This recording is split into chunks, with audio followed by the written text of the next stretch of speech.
Hi, this is Anthony. So a couple weeks ago, I created this and posted it on a short. And this is just a sample portfolio. This is not my portfolio. This is not a sample portfolio that's right for any particular person. But sometimes you need something to prompt you into coming up with something that's right for yourself. So I came up with this just to spur discussion. It hasn't spurred much discussion since it's on a short, but I thought I would do a short video today about it. And again, as you can see, it's a fairly conservative one with 60% in broad-based ETFs. And again, this is just made up. I put 15% in the Dow Jones Industrial Average, 20% in either QQQ or QQQM, and 20% in the S&P 500 like SPY or VOO. I personally have a little bit in VOOG, which focuses on growth and is roughly 250 or so rather than 500. And it tends to do a little bit better because it has more growth in it. This next segment, and it's not, proportional, but maybe 20% in blue chips and dividend paying stocks like Waste Management or Republic Services, which of course are garbage haulers. Berkshire Hathaway, of course, they don't pay a dividend. Meta and Amazon are now kind of considered probably blue chips. They're kind of growth stocks, but they do pay dividends. And Markle Group is kind of a imitation of Berkshire Hathaway. It's mainly an insurance company that is a conglomerate in various types of companies. Check that out. I bought, I don't know, one share. That the shares are about $1,700 or over $1,000. So you might check that one out. Anyway, the next segment is growth stocks like NVIDIA and AMD, Tesla and Palantir and Symbotic. I sold all my Tesla, but I have a lot in Palantir, Symbotic, and NVIDIA, a little bit in AMD. And then 5% I have allocated for things like Bitcoin ETFs, gold and silver ETFs, short-term speculations, penny stocks, things like that. Things that tend to be very risky or could fluctuate quite a bit. My Bitcoin ETF, and again, this is like 0.1% of my portfolio, is BRRR. And of course, I'm up quite a bit since I bought it about a year ago. Anyway, so just based on that, I've been thinking about allocation. And you see the golden ratio a lot.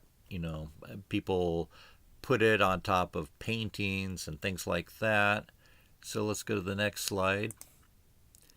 And so this is from the internet. I copied and pasted it here. The 21 is the number of cubes that way and that way, 13 there, and so on. Now, these are not the percentages. So what I did over here is I got percentages and I wrote them here. It's a little difficult to see, but if you had a portfolio based on this, and a lot of people buy into this concept. I don't necessarily, but a lot of people do. So why not, look at it. It would be 61.76% of your portfolio would be in the biggest one. 23.66% and so on. Okay. And so I match that up with this type, which actually, just by coincidence, isn't that far off. Okay. And so you see how I broke it up, market ETFs, and then I broke that up here, S&P, NASDAQ 100, Dow Jones Industrial Average, a little bit of cash. Got blue chips ETFs, which I have is VIG, Growth ETF, VUG. These are Vanguard. I don't have Vanguard. And again, this is just to spur discussions, but Fidelity and other people have things like this, but Vanguard is a well-respected one. And then a small amount, Vanguard's small cap VB, gold and silver GLD, SLV, and then again, Bitcoin I happen to have BRRR.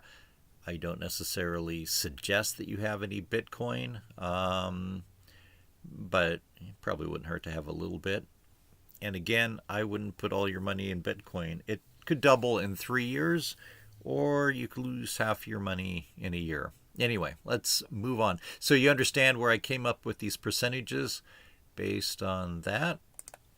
And so here's a chart. This was developed with AI, so I can't vouch for any of these numbers. I have to assume that the numbers that AI, and it took probably over an hour to do this, but so here's the breakdown. There's the big one, and I decided to divide up this, which was 20% into VOO and 10% in VOOG. Okay.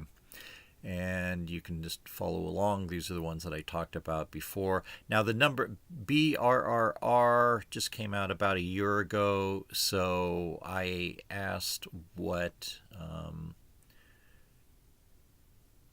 this, and these are the percentage gains or losses. Okay, so this particular line is just Bitcoin, which BRRR is supposed to emulate.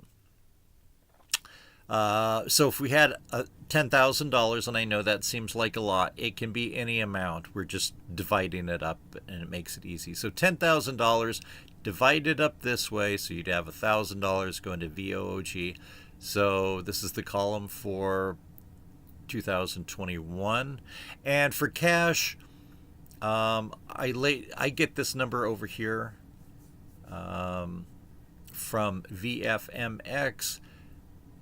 The only money, the cash that I have, other than my bank account, I have a little bit in my Roth IRA and my brokerage account at Charles Schwab. It's paying 0.05%, so not very much. Anyway, so these are all the results. You see gold and silver were down in 2021 when stocks were up.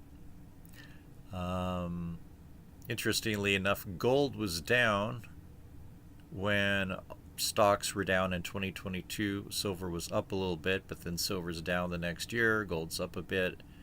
But anyway, you can look at these numbers. So what this column here is from January 2nd, 2021 to year to date, or a few days ago, November 7th, 2025. According to AI, these are the results for these amounts, for these symbols. Okay, so VOO grew from $1,000 to $1,685. And to tell you the truth, in a few of these cases, it only showed until like the middle or the end of September for the results, and then other ones for this past Friday. And again, this is just to try to illustrate, not necessarily going to be perfect, but just to illustrate as best as we can what the results would be by dividing up your portfolio according to the golden ratio there. Okay, so you add those all up, and in some cases it gave exact amounts, and others it rounded up to $1. $17,962.86 for the past 4-5 years. Okay, and again, our original amount was $10,000. If you would have put $10,000 into just VOOG, nothing else, left it alone, and these are supposed to be total returns, so including dividends, but I don't know if that's true. We have to just rely on AI that it's true. This is the number that it gave, $19,520. So what, $1,500 more than this proposed portfolio for the growth S&P 500. Again, it's only like 250 roughly. VOOG, so that's supposed to emulate the S&P 500, would have been $16,850. So about $1,000 less, about 10% less or so than this model portfolio. QQQM, which is the NASDAQ 100, $21,550, quite a bit more. course, that's going to be much more volatile. And then the Dow Jones Industrial Average, $15,540, couple $1,000 less than the model portfolio. So I just came up with this to spur discussion and to try to get people who are not investing to be prompted into investing. Again, this is just a theoretical idea, kind of interesting. A lot of people buy into this, Fibonacci numbers. And then there again is my original. Again, this is not my portfolio. This is not what your portfolio should be. But if you have no other idea, then maybe you could start developing something on your own. Now, I think for a lot of people that don't want to spend much time looking at their portfolio, if you just put your money into the S&P 500, NASDAQ 100, maybe a little bit in the Dow Jones Industrial Average, all of these are going to pay you some dividends, but very little. You probably won't go wrong if you have a long-term time horizon. So, love to hear from you. Hit like, hit subscribe, leave a comment, let me know what you think. I read all of them and I respond to them eventually. Thank you so much for your time. Check out my other videos. I really appreciate you.